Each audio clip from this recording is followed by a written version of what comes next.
Hello everybody, thanks for joining me today with Stamping and Crafting with Loretta. Thanks for joining me. I am so glad you stopped by. Today I'm going to show you how to take an ordinary piece of paper and cut the middle out. This will create a frame or a mat, and it just helps to conserve paper.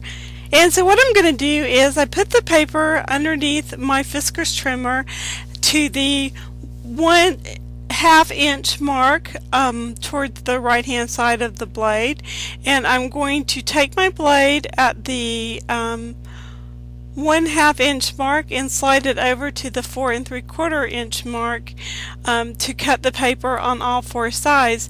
There is a ruler on these Fiskars trimmers when you have them facing you with the arm out, so the arm would be in front of you, and that's how you gauge how to cut this paper. You can cut that window opening any size you want. You just need to remember that that blade is centered directly in the middle of that casing that you see, and it is indicated on either side by a little point, and you can see that a little bit better in person. If you don't have a Fiskars trimmer, just experiment with some scraps of paper until you get the feel for your particular trimmer. I've had my Fiskars trimmer for a very long time. They actually have a lifetime warranty. If you ever have a problem with yours, just simply email the manufacturer, tell them what's wrong. They will probably ask for some pictures and then send it back to them sometimes. The last time I had one to go bad, they simply sent me a trimmer without even requesting that I send the one that broke back to them. So when you finish getting these four sides cut, you're simply going to take an ordinary pair of paper snips or scissors and cut those corners out. They don't have to be perfect, since you're not going to see them up underneath that the top layer anyway.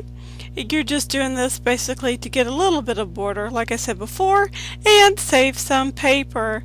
I am going to apply a little tape to this using my Glue Glider Pro tape runner around those four sides, and I'm going to put that down on top of my cardstock. Now, I do get this part mostly straight, but when I go to add the red cardstock, which is a layering piece on top, apparently I wasn't paying attention very well, and I did not get that straight.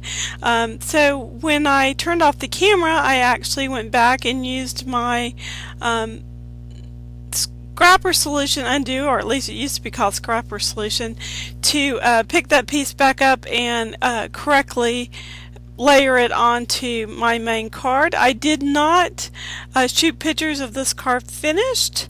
I just simply had run out of clock for that day and needed to get the project done. We are going to go ahead now and get started on an artist trading card. This precious image is from My Favorite Things Stamps, and their information is down below in the video here on the screen. You can contact me via email or on my blog for more information. I started by coloring this image with my Copic markers, and I just used various colors of green, and I also used purple and gray and red to color her. And as I go along, I also use an R21 just to lighten her cheeks up just a little bit, and I had a general idea of how I wanted this to look when it was finished, and I had a lot of fun coloring it. So as I finished coloring it, it is time for me to go ahead and grab the matching die and cut this piece out using that die. Even though I had this die actually pretty well positioned, I failed to take that little piece of adhesive that they put on the back of the die to keep it even in the packaging off.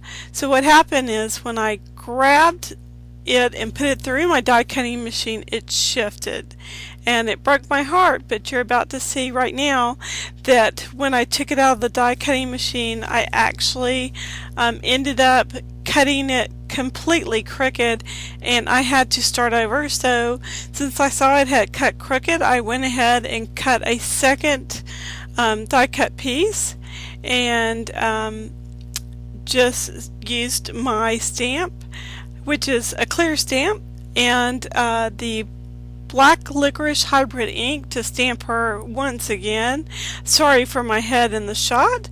And I started the coloring all over. This time I decided to put down a base of B0000 and then start coloring my greens on top of that.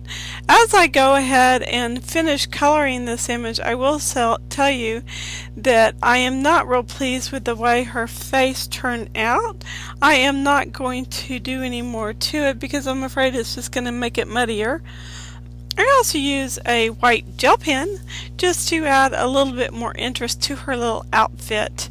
If you go over a part of an image that you've already colored with a Copic marker, after it's dried for just a few seconds, you can make it appear a little bit darker just by basically oversaturating the paper. You may get a little bit of a shininess to your work by doing this. However, as you can see, my timing was pretty good, so I didn't get that terrible shininess. These little wiggle eyes here just came from my local hobby store, and they are 7mm eyelash wiggle eyes, and I just glued those in place using some crystal effects. Now I will tell you, this is actually crackle effects, and I just made it work. It just happened to be what I had on my desk. I kept working with her face like I said before, and in the end it was okay, but it wasn't exactly what I wanted. But sometimes you just have to make things work. I do need to make 3 artist trading cards, so when I make the next card I will be doing this a little bit differently. I am not going to post any still pictures of this project today. Right now I need to charge my battery for my still camera so that I'll have the ability to do that. So I tell you, it has been a busy week already, and it's only Wednesday, but I have certainly enjoyed my day. And my son Chad, who's 19, actually changed his first tire by himself on Friday. He had run over something in the road and got in a flat and called me, and I talked him through the process. I could have changed the tire myself. I did help him change it, but he did most of the work, and so I am extremely proud of him for that. So I hope that you guys will have a great rest of your week. To finish this card off, I stamped Happy Halloween from the same stamp set onto Shrinky Dink brand plastic, and shrank that down and attached it to my card using glossy accents. And when that didn't work, I just used some hot glue. So stamp happy, be a blessing. I'll talk to you all soon. Take care. Thanks for joining me. Bye for now.